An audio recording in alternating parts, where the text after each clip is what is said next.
all the Christmas music? Not really, man. I'm a bah humbug guy. I'm Scrooge.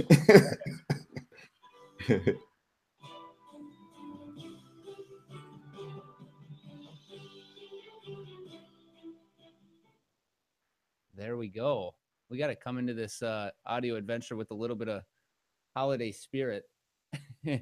I am Bucky Beeman, commercial real estate agent from Rochester, Minnesota. And I am excited to be here with my guests. Go ahead and introduce yourself.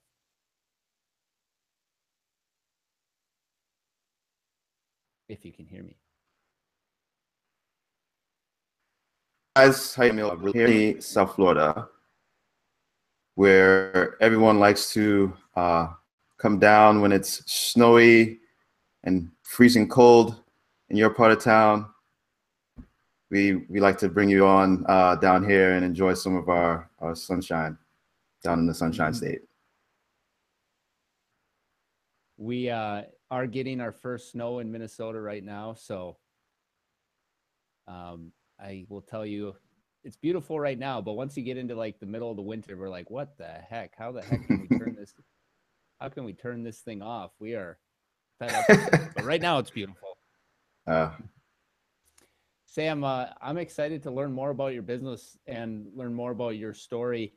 One thing that I was very impressed with, right, when I looked you up after you had reached out to me on Snapchat, is your website. I give it to you. I like what you're doing on your website. It's a clean, simple design, and it has content built on it. So before we get on to kind of what you're doing with your website and your content and things like that, let's hear the story and what you've been doing in your life to get you to where you're at today. Cool. Awesome. So basically, well, we'll start from the beginning. My real estate journey began sometime around 2007 in Atlanta, Georgia. I bought two investment properties, and basically this was around 2005, and I did it to flip. So I flipped two of those properties, and I sold the last one right before the crash came. So I was very fortunate. And then afterwards, all hell broke loose, obviously with real estate coming under and people foreclosing. And I kind of saw an opportunity, and I said, this is, we've never seen anything like this. This is unprecedented. People, it was kind of a bad thing because people were losing their homes, but then I know that side, it was picking up properties, and I said, you know what, maybe I should state and get my sales license. So I got my sales license around 2007, 2008. I did a few deals during that time, and it slowed down a little bit for me because I kind of got distracted with other things. And like kind of around 2015, I moved to Florida to kind of help my parents out because they're getting a little bit older, and I just wanted to be around. So I said, you know what, maybe I should start with the real estate sales again. And I was telling my brother, I said, you know what, I'm gonna go all in. I'm gonna put all my chips in the basket, and I'm not gonna look back. And it was the best thing. I said, I read a couple of books, and just to kind of get my mindset, rock solid, and just try to keep my focus on the path and the journey. And yeah, I went all in, and I've been doing fairly well since. So by going all in, like, what was it for you? Did you have another job? Did you? Yeah, I was actually working as a physical therapist. So my degree is actually in physical therapy. So during that time, I was kind of like a part-time agent. So I wasn't all in, and I don't think you can. I think it's very hard to do real estate part-time because you get a lot of calls. People call you, You know, title agents are title people are calling you. You got calls from other agents. So it can be difficult, especially if you're working a job and, you know, time is of the essence. People kind of need information quickly, and it's kind of hard to maintain another job, especially if you're working during the day, and most of business is conducted during the day. So that's why I meant being all in. And I realized that that's kind of what I have to do in order to be successful. So when I got down to Florida, I said, you know what, I'm going to have to make a choice and make a decision whether to go full time and go on a limb of faith and just try to, you know, make it work versus, you know, doing it half-assed and not, you know, and seeing, you know, partial success. So for me, I'm kind of happy that I went all in, and it's been pretty good since. By going all in, I just want to hit on this because I Hmm. think we don't often talk about it. Like, what steps did you take to go all in? So did your routine change? Did you rent an office space? Did you, like, what was kind of the first steps of going all in from? The first thing I had to do was I had to quit my job. So I had enough savings to last. I had about a year runway.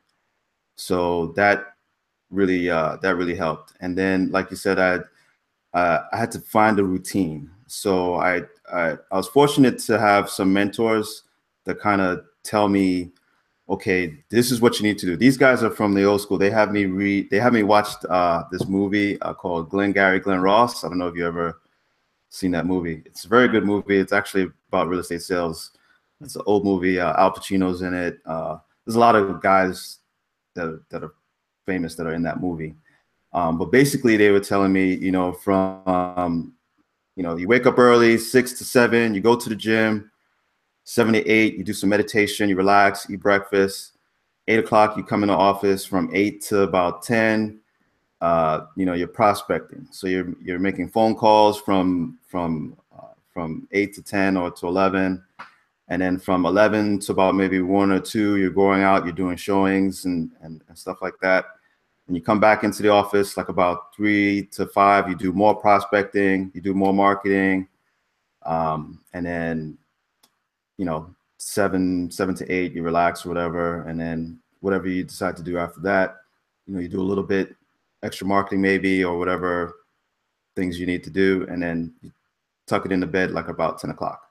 They were really big about going to bed early so you can wake up early so that you have a lot of your day to do a lot of these things, because it's a grind. It was a huge grind. So they kind of helped me put some structure into my days, so I have a routine. And they said it gets real monotonous, but, you know, that's kind of the thing that's not so sexy. You know, doing it day in and day out, it gets so monotonous. You feel like a robot, and you're not really seeing much. Not seeing much, but it's little steps. It's little by little. You see the little gains, you know, after 3 months, you know, 6 months, and then you eventually start hitting your goals. So it was hard at first, but I see the need to have, you know, a routine like that. Since then, of really going all in and to today, what are some of the things that have changed for you? Um, One thing I can definitely point out is your podcast. I'm sure you didn't have a podcast coming out the gates off the runway. What are some Yeah. additional things that have changed in your business model, routine, or lifestyle?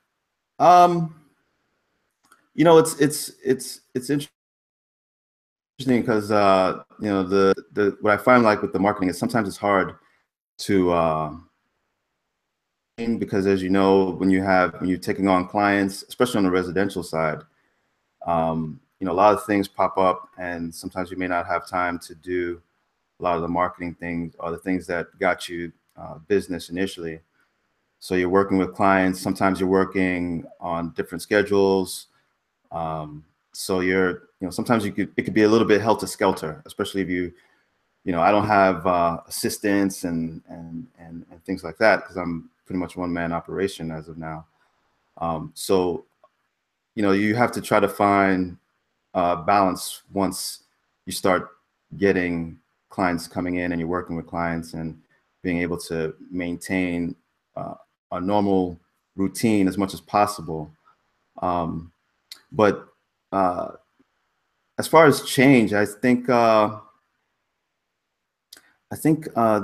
only thing that's pretty much has changed is just, I guess now with all the lead generation efforts that I've been doing since I got here, I've been able to just screen people a little bit more. So, I'm been able to identify the time wasters. I think that part of my business has changed, where before I would take any and everyone, and not really filter, because, you're just starting out and you never know where it's going to lead. But now I'm kind of a little bit fortunate to kind of screen people a little bit more and just kind of see who's more fitting of my personality, and see if we have some like a chemistry, and those are the people I tend to want to work with. So I say if anything has changed, it's probably my client selection. I've been able to choose my clients a little bit better than before. I would just take anybody. I'd work with anybody. So. And what's an example then of like how you're screening? Is it pre-approval, or is there other things? I'm not as familiar with the residential world, but I do imagine we have some similar traits of pre-screening. Okay, so give you an example. I worked with a guy that wanted he wanted a rental in Miami. It was looking, his price point was like $1,000, between $1,000 and $1,200 in Miami. $1,000 rentals do not exist in Miami, but I moved here. I didn't know that, and it was a challenge. We looked for maybe about 2 months, but I did actually find him something for, I think it was like $1,100. And it's funny enough, that guy actually ended up sending me. So even though it was one of those unicorn things where you're not going to find $1,000 rental in Miami, that's just absurd. But I was able to find it. I think he appreciated how hard I worked, and I was able to find that rental for him, that apartment for him. But I think now, looking back, I probably wouldn't do that again. I think I think it wasn't probably the best use of my time. So I tend to look for clients that fall in within a certain price range, because I think those people tend to be a little bit more serious. They don't have the time to do it themselves. They see you as a professional. They don't try to haggle you with price. They don't. There's not a lot of back and forth. They're busy professionals themselves. They know, what it's like they know the value of time. So I look for those type of people. I think before I was dealing with people that they wanted to haggle with price. They're very picky. And those were the ones that, they just didn't have the budget to, if I told them, hey, it's going to be just about $100, $200, but here are the benefits. And, they just wouldn't trust my advice or take my opinion, my professional advice. So I think now I work with people that are a little bit more professional. They're savvy themselves, and they value my opinion, and therefore we tend to mesh better. And that's unique, I think, in how you were doing a service of helping someone find a rental. I don't know that everybody in residential starts that way. So talk a little bit about that. Do you still do that service? Is it lucrative? Does it lead to additional business in the future of sales? Yeah, I think with rentals, like the rentals I do now are a little bit more short-term vacation rentals. So those tend to be a little bit more lucrative. And I actually work with investors that buy properties for Airbnb, 6 months vacation rentals, things like that. I think the residential rentals, I would probably only do if it's by referral. So if it's a past client that says, hey, need a favor, I have someone that's coming into town, they're moving, and yeah, I'll do that. That's not beyond me not to do it. But I would prefer, if it's just a lead that's coming in, or, I'd probably refer it out to someone else. But if it's, a client that I've worked with in the past, obviously I'm going to, go all out for my clients. So I definitely would do that. And has it led to sales of houses? Someone you worked with? Yes, actually. Yep. They have actually. There was one lady. She actually she started off as a renter, and then she moved to South Florida. She started off as a renter, and then she was able to buy something. She bought a condo cash, so that led to a sale. So it's people they kind of look at rentals, they snarl at rentals like, oh, I don't want to do that. But it's actually, if you're starting out, it can generate clients, some good clients, and those clients can turn into either investors or homeowners. So, in the beginning, like I said, I didn't care. I just wanted to get business, even if it was for the experience. I saw it as a learning opportunity rather than just wasting time in the beginning. But then as I got to learn the ropes and got to know more of the areas, the price points, the demographics, everything, then I kind of started shifting my strategy. One thing I noticed just in the background there, it looks like you're a fairly organized guy with the calendar on one side. Oh yeah, see that? Is that all for the show? I got the calendar here. Or is that actually used on a daily basis? Yeah, I put that there. I knew we were having this meeting, so I said, let me get my whiteboard there. I actually have two whiteboards. There's one right below me here. It's actually a lot bigger than the one up there, but that's my main one. It's kind of like my brain dump. So, sometimes I'll wake up 1, 2 in the morning and I know I'm going to forget something. So I just run out here and just put it up there. So it's an extension of my brain. Want to see everything that's up there in your brain, just turn to the whiteboard. And if we can read it, we will know. Yeah. Some of that's top secret stuff, but don't worry, we can't read it. Looking at, the next years in this business, what are some ways that you are setting the foundation for success, and what is in your mind going to be success in this industry? As you're now in it a few years, you're starting to get the hang of things. Like, where are you headed and what do you want to accomplish? Well, that's a good question. So I think the past 2 years, doing residential deals, I'm starting to figure out and grappling with the idea of maybe going, as I mentioned this to you before the show, of possibly going into commercial. I've worked with a few entrepreneurs that were looking for residential homes, and it just seems like I just appreciate how they are just really kind of organized and not necessarily organized, but they just know what they want. They pretty much leave it up to me to go find what they need, and then I can advise them on the property and do due diligence and what have you. And I see a lot of that in commercial. Just working with people that have businesses that are entrepreneurs, that are professionals. I see a lot of that in them, and it just makes me kind of want to gravitate in that direction. Residential real estate can be very emotional. You're taking people around, you're showing them 5, 6 houses. They may not like it. The kitchen is too small. The paint in one bedroom looks tacky, and I'm like, wow, like, look at the value that you're gonna get. Look at the area that you're gonna get. Like, I'm looking at things that provide value, not so much the optics or the aesthetics, but I'm looking more at the value that the place will will provide.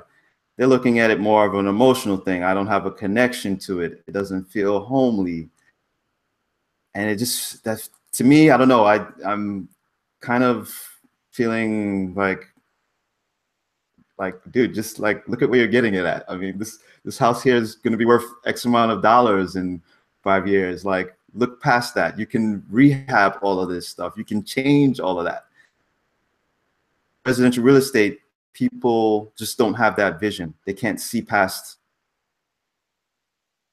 in front of them. Sometimes it's our job to kind of help them to see that, but people don't have a connection to something, especially on the residential side. And I think with commercial, for business, they're looking more at value. Am I going to make money here? Am I going to get foot traffic? Is the demographic support me being here? Will my business survive here in 5 years? Stuff like that I like. And I kind of see myself moving in that direction. And coming from the healthcare industry, that was the areas that I'm looking at. I'm looking kind of moving my business into assisted living facilities, nursing homes, fitness facilities, the emerging urgent care. We have a lot of urgent care centers here that are popping up. So I see myself in moving in that direction, moving forward, and maybe having some success there.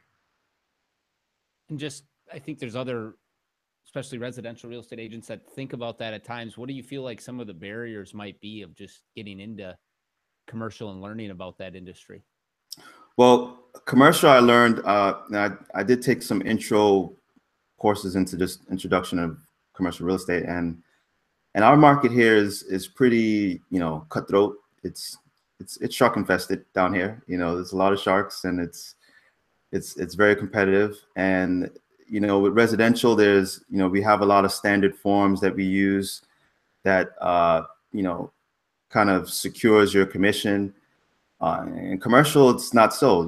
I think here, I don't know how it is in Minnesota, but a lot of contracts are drawn up by lawyers, and you have to make sure that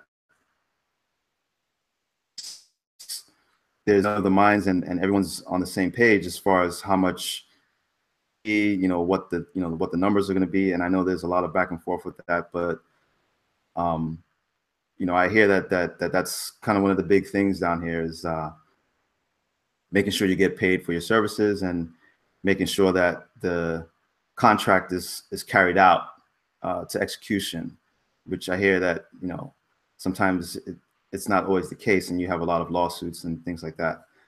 So it's just a lot of things like that. And then the sales cycle is obviously longer to iron out a lot of the details. That takes a little bit longer. There's a lot of unknowns. I would like to have a commercial agent down here to follow as a mentor, but a lot of them just don't have the time. I reached out to a few of them. A lot of them just don't have the time. They don't want to. They see me as a competitor. They see me as a threat. They see my site and they're like, oh, if I teach this guy, he's going to come into my business. He's going to take over my territory, which is really a scarcity mindset to have.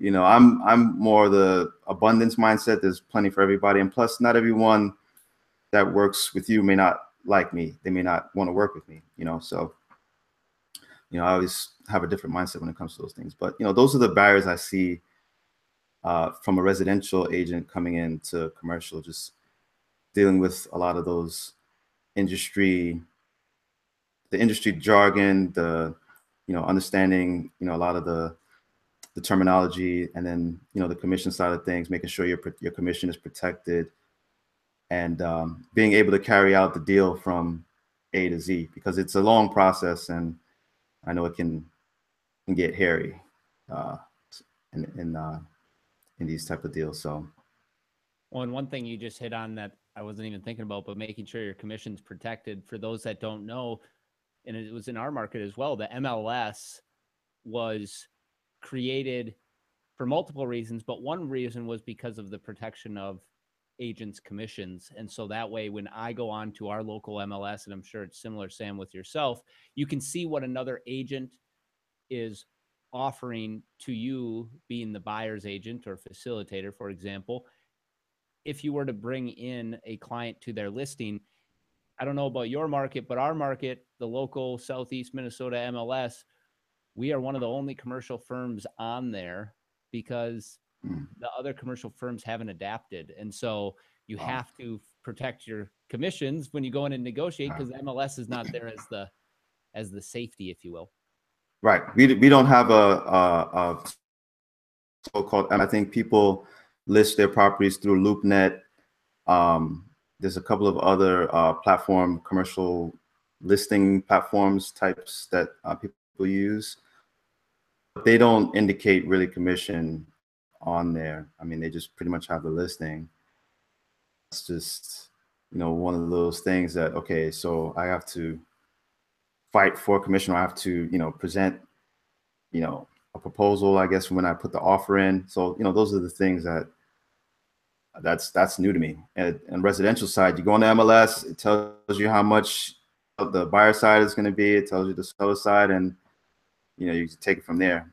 But from commercial, I think you have to roll your sleeves up and prepare for battle. It seems like. Well, I'll never forget my first deal. I brought a person looking for a kitchen into a old restaurant that had a kitchen available. It was kind of abandoned, and worked my tail off to get the person. And I think I found him on Craigslist after I was marketing the different space. They just stumbled across, and I knew of this kitchen. I took the person to the kitchen, got the landlord to agree. And as part of my LOI, as they call it, the way we were going back and forth, just kind of negotiating, I didn't put a dollar amount in there because I just figured that, they'll treat me fair. It seems would. And guess what? At the outset, there was no commission. And they said, no, wow, you got to go get it from the restaurant person. I'm like, what? That person just is getting started in business. They don't have any money. wow. So you're absolutely right. It does happen. I think another thing is being in your shoes and just thinking out loud, like it's the chicken or the egg, meaning do you go after the buyer / tenants, or do you go after the listings first? And it's not like you're going to just all of a sudden change your marketing and label yourself as the commercial person, because you're not, and you don't want to fake it. So it's like, okay, that being said, I'm not going to go and fake it. I'm going to go and build relationships. Who are you going to target to build relationships with? The buyers, the tenants, or the people that own properties? Any ideas there of who you would potentially go and try to build relationships with? Well, how did you do it? Because it's funny you say that. The class that I went to, they were saying how when you come across a commercial deal, especially if you're doing commercial leasing, it's usually the landlord that pays the agent bringing the tenant. So does that change often, or it just depends? I would say it doesn't change often. I think it's just like residential, where the person that's paying the commission for the most part tends to be the listing agent, the listing side, from what I've seen. So yeah, I think how I did it was I went after the spaces that were under marketed, the spaces that the veterans, the big companies even wouldn't even look at. So I always use the example of small offices, but even besides small offices, the one stall garages, the space behind a retail shop that's just left over, the people didn't even recognize they could market it to make some extra income. Like that type of space is what I went after. And you're absolutely right with LoopNet as being one of the search engines. I put them on LoopNet, and from there, the inquiries started coming in. And it wasn't like a floodgate. All of a sudden I had a listing, there was inquiries, but I can tell you, after a while of building up 5, and I'll call them kind of subpar, underutilized spaces, kind of crappy spaces, frankly, eventually someone's going to inquire on one of them. And then if it didn't work if my listings didn't work for them, I was then scouring the internet, driving around. I could now I could go to a building owner and say, hey, I have somebody. What do you have? And so the chicken and egg concept for me, it was going after the listings really first. Because if you go after the tenant or the buyer and you don't know the inventory, and the inventory is not always transparent, it's getting a lot more transparent. But I think that's a good strategy, because in the class that I went to, the question that you brought up before, you said, which direction would I go? Would I go after the listings? Would I go after the tenants? And they were mentioning how sometimes you may have people that may approach you that are looking for a place, but they may just want to use you for information. And as they gather the information, then they go directly to the landlord and then cut you out. So I like your strategy of using underutilized spaces that landlords may have that they don't know they can market, or they don't have no idea of marketing, helping them to market their space for them. And in the process of marketing their space, obtaining possible tenants for that space. And like you said, it's if that space doesn't work out for them, now you have someone that you can go out and look for space for them. And I see that as completely wide open. And no one does that, first of all, and I think it's so untapped. A lot of people focus on the residential side and marketing residential listings. I mean, you see it all the time on Instagram. Hey, look at my listing, but you rarely ever see commercial listings being promoted. Rarely do I ever see it on YouTube, on a lot of the social media platforms. And I guess the myth is that people in commercial don't look on social media, which is not true. On social media that have businesses, restaurants, whatever it is, they're on social media also. They're also looking through their feed. They're looking, they're connecting with other people. So why not? I mean, put it up there and on that tenant that for that commercial listing. So I like that strategy. If I were to make that pivot, that's probably what I would do. I would just find underutilized space, approach the landlord and say, hey, look, I can help you market this, work out an arrangement and see, if I can get somebody in here for you and take it from there. And I think going that direction, I can kind of build on that.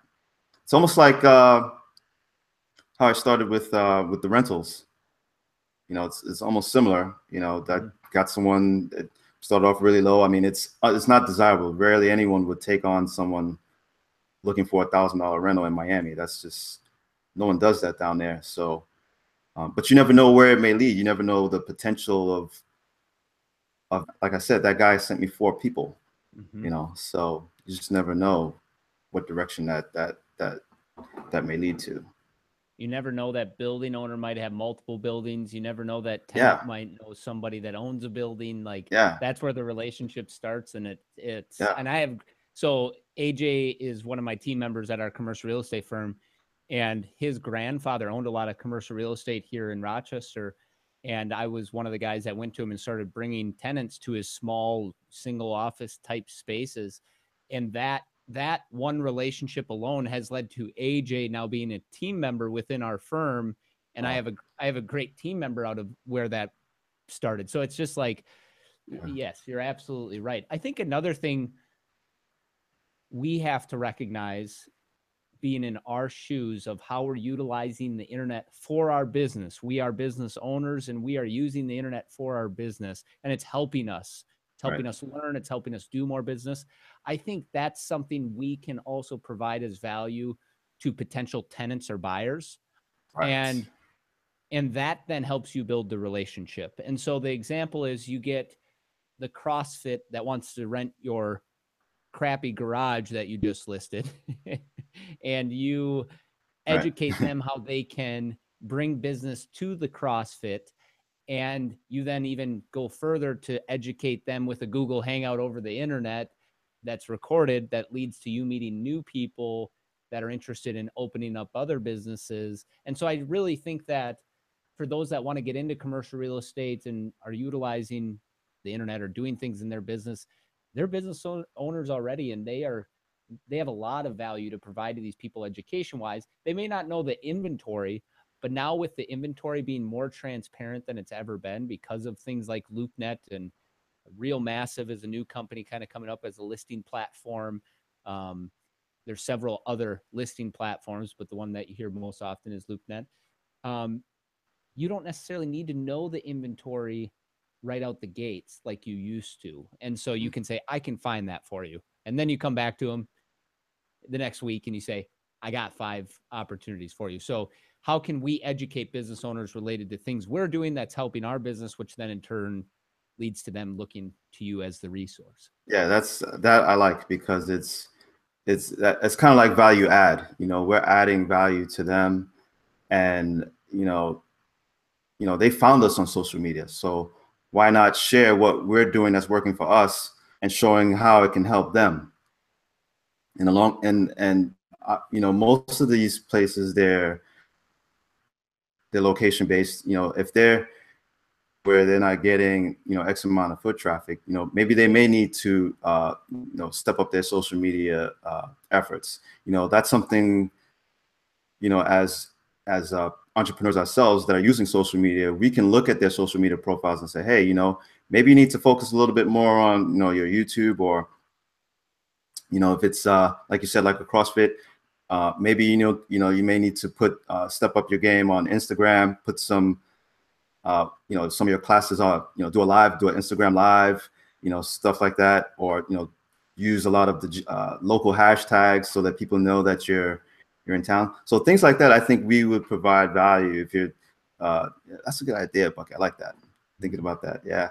So yeah, I think as someone coming into commercial, we can provide that type of value to a small business or entrepreneur that's buying in, leasing a space, and and then they may not have a lot of money in the beginning.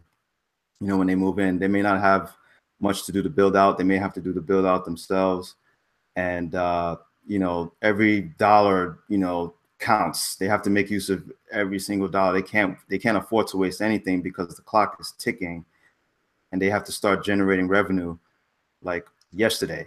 So anything that we can do to help generate business, I mean, I think will go much appreciated by these entrepreneurs. And that's kind of how I think. And that's kind of why I've been saying, I like going in that direction, because as entrepreneurs, I just share the same struggles of trying to get business, and, we just share a common ground. I feel like I'd be a perfect fit for the commercial sector. Well, and the thing that excites me about commercial is the opportunity to work with those small businesses, to really be a part of their journey, to be a team member, as I view it, as they hopefully succeed or even sometimes fail, right? I have some clients that have failed in their business endeavors, and definitely wasn't due to location, right? Right, of course. and and I still consider them friends, and it just wasn't a fit for them and for their lifestyle, whatever it may be. But it's like, we are a crucial part to that journey. And the people that are willing to dedicate the time to that startup, and the real estate agents that are willing to dedicate the time, it's amazing what that can grow into long term for yourself, for just everybody. It's just, I love the small businesses. I now understand a little bit more of how the big world works related to commercial, and how people build relationships with the head of real estate at Subway or the head of real estate at Walgreens. And I just don't get as, even though I can understand, okay, who I need to go after to build that relationship, to maybe get the opportunity to do, those type of deals, I don't get as excited about those as I do as the person to open up the local donut shop that's going to be called Zombie Donuts, that's going to be in a hip area. Like, that's the stuff that just gets me super excited. Because you get to see their growth, you get to see their evolution from A to Z. They probably came in with very little, and then you just see the whole process happening right before your eyes. And now they're asking you for a second location, a third location, and you're like, wow, just yesterday I remember, you just moved into this place, you're on your hands and knees trying to build this place out, and now look at you, you got 3-4 locations. So yeah, you almost become like a board, an advisory board member, if you will, to these people, because you help them get that first place, and they look to you for that guidance in that direction, and you see them take this growth into expanding and growing and scaling their business. It's I'm sure it's awesome to see. And the thing you have to recognize is, it often starts with leasing, and then leasing leads to buying. And so you're even part of that journey, where you help them find the first $1,000 a month location, and now they're talking about buying a building for who knows how much. And so that's where there's a lot of joy in seeing that and being a part of that as well. Yeah. I have a question for you, Bucky. With all that you're doing and the exposure that you're drawing to yourself with social media, are you seeing any, as far as the competition in your area, are they noticing what you're doing, and are you getting any, because I'm sure you see a lot of those listings, and probably have gone to some of those listings. Has anyone ever approached you and said, "Hey, yeah, I saw you on YouTube," or "Yeah, I saw your Instagram," or anything like that? Has that starting to happen in your area? Yeah, and it's humbling. It's awesome. It's a great feeling. So I was at a Christmas party a couple nights ago. A friend of mine's wife said, "Hey, I noticed you just interviewed sports headquarters related to their new location. Do you know if they rent out ice skates?" And I'm like, Wow. I don't know, but I could ask, and feel free to reach out to Ron. He'll tell you. And it's like that's the small notice, and then also just with the internet and putting it out on YouTube, because YouTube's owned by Google and the search engine functionality. I got an Instagram message a week ago from a young guy, and he said, "Hey man, I like your YouTube channel and what you're doing." And it's like, no idea who he is, and it's just cool. So I'm seeing it. Do I see my competition starting to do it? In some ways, for example, LoopNet, when I was for a period of time one of the only people listing on the LoopNet channel with our market. And then now if you go on there, it's become a big search engine because a lot of people are listing on there. And so people are just generally going to do similar actions, which are leading to success. I think the thing that I have and my team has is we're like trying to take many steps ahead, right? So it's like we're not going to stop at just doing the Google show with somebody local in the Rochester market. We're going to talk to Sam over in Florida and just ask him about the industry. And then we're going to turn it into an audio portion, which in today's day and era, it's not too difficult. And so we just try to consistently push our boundaries of leading in our market, and then really thinking big in our industry. Right. Sometimes I don't even see it as competition, really. I mean, I think the only competition is yourself, to be honest.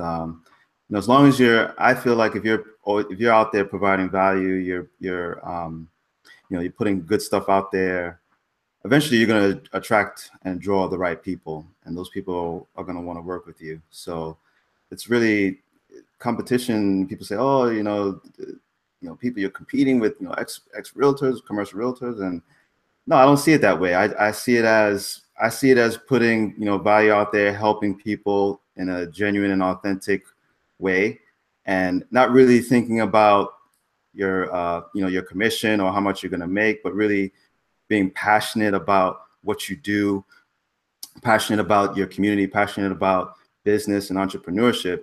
That'll convey through the content. That'll people will see through that, and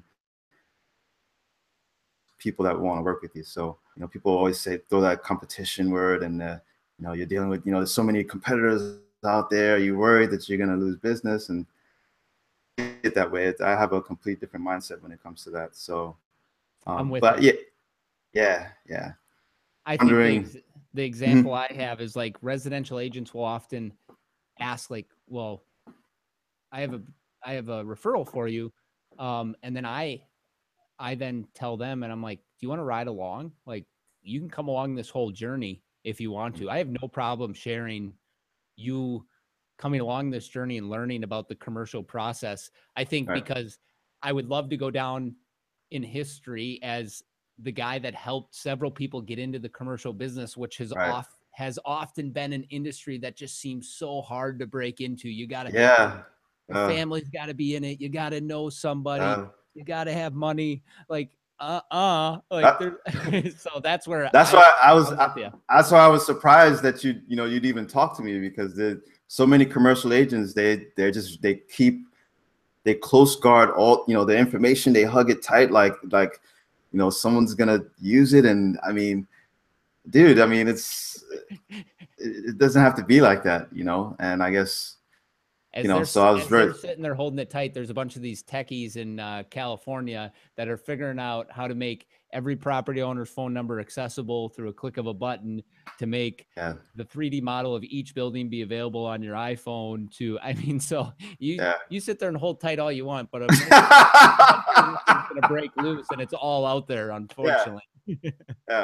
yeah. So it's pointless. I feel like, at this point, I'd rather just put out good content and let those seeds on the internet just work for me 24/7, and eventually, those deals will fall into my lap, so Awesome. not too worried about competition.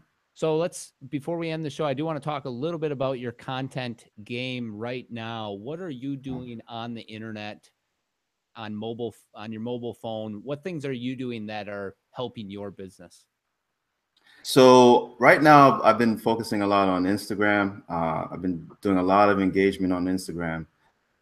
Um, the platforms is what I've learned is that when people say engagement, that word gets tossed around like a rag doll. And engagement really means, looking at content and then providing an opinion that's thought out and articulated in a way that makes sense, and people can see your kind of your mindset or how you think. Of that type of engagement on Instagram, and I've gotten actually some leads through Instagram doing that. What I would like to do more of is more lives, Facebook lives. I think those are pretty helpful. Um, Blogging obviously is one of the other things too. But for right now, I think Instagram has been one of my main focuses that I've been focusing on, trying to build that and grow that platform. I think that's really smart. And one thing that came to mind for me when you said engagement, I get that message from the guy, a young man that's looking at real estate in some way online, and he finds my YouTube channel, and I just enjoy it, right? I get the warm, fuzzy feelings like, holy Yeah. crap, somebody's actually watching my stuff. I need to do that same thing for the people I'm watching. I don't do that Right. enough. And it's not like it takes too much time, that simple direct message, that compliment on the stream itself. I'll tell you. Yeah. I actually send the posts. It's funny. I'll send the post to other people like in my team, and I'll be like, this is a great post. I'm not even going through and sending that same message to the person. I'm just liking it.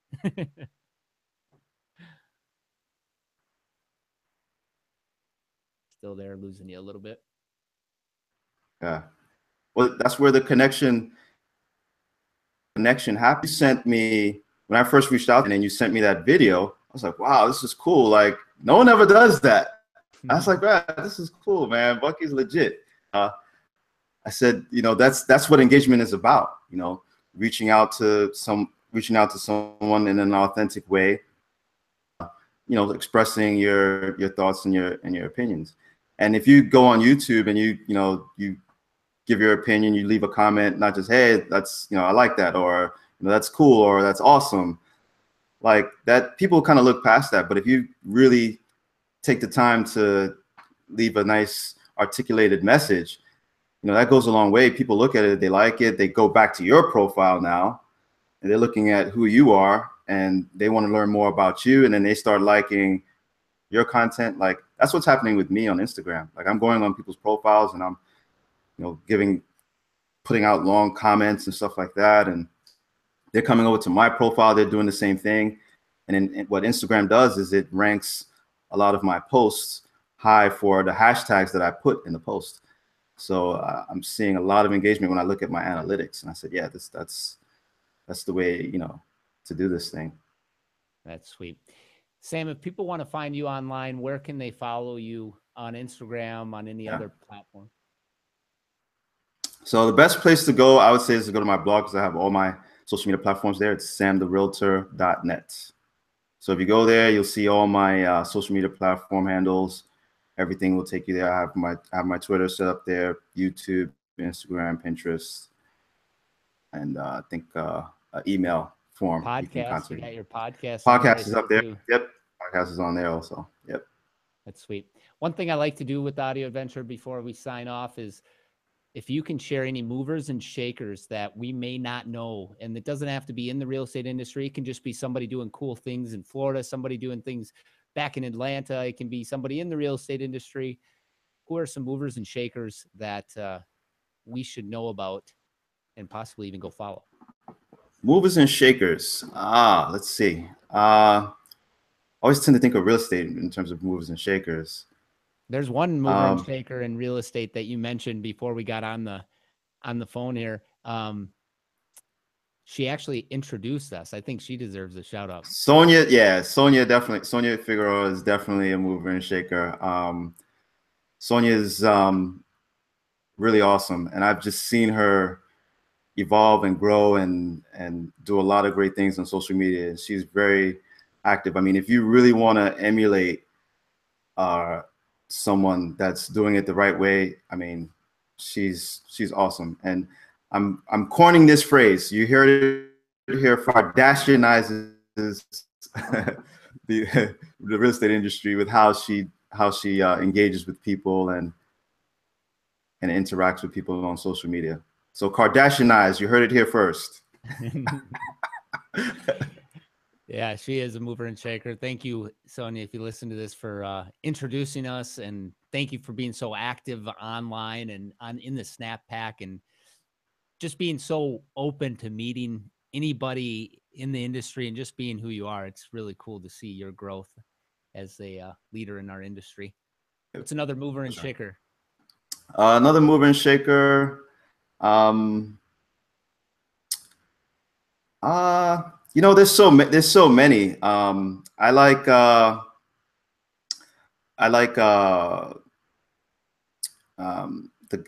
owner from the Dallas Mavericks. I think his name's not coming to mind right now. Mark Cuban. Mark Cuban, yeah. Yes. Mark Cuban. Yeah, I like Mark Cuban. Do you follow him online? Does he put out much on the internet? I see his Shark Tank, obviously, but what else I do you see follow what they're doing? He's on LinkedIn. He has a couple of posts on LinkedIn. Yeah, definitely mover and shaker, no doubt. Some videos out there on YouTube that I look at. I just like his mind, his business mind, and his a little bit of lag there, Bucky. What was that again? Yeah, he's a mover and shaker, but you're right. We just had a little lag there. A little bit of that. Yeah, it was a little delay. What was the last thing you said? I missed that. No, you're good. I was just saying he is definitely a mover and shaker, no doubt. Yeah, I like Mark Cuban. Awesome. And then is there any cool businesses you're noticing? I feel like the business owners in Florida, I definitely don't know about them, but any cool concepts, any cool businesses popping up in your neck of the woods? Well, Florida, where I live, it's a lot of it's very tourist and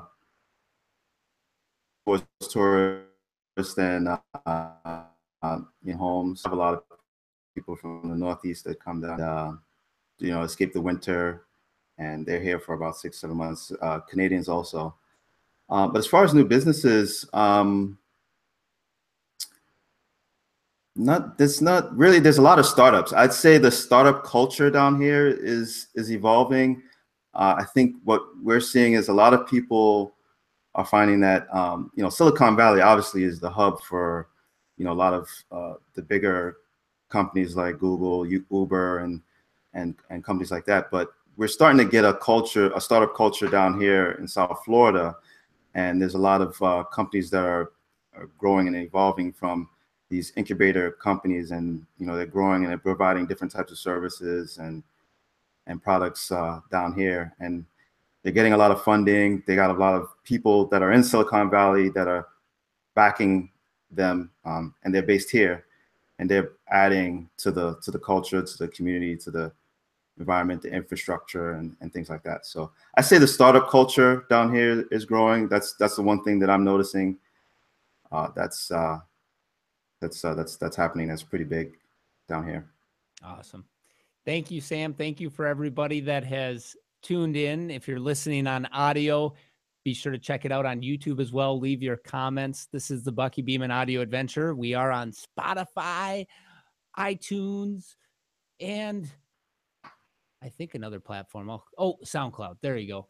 If you want to check out Sam's website, be sure to go check it out, samtherealtor.net. And until next time, keep up the good work, everybody, and happy holidays. Thanks a lot, Bucky. Thank you.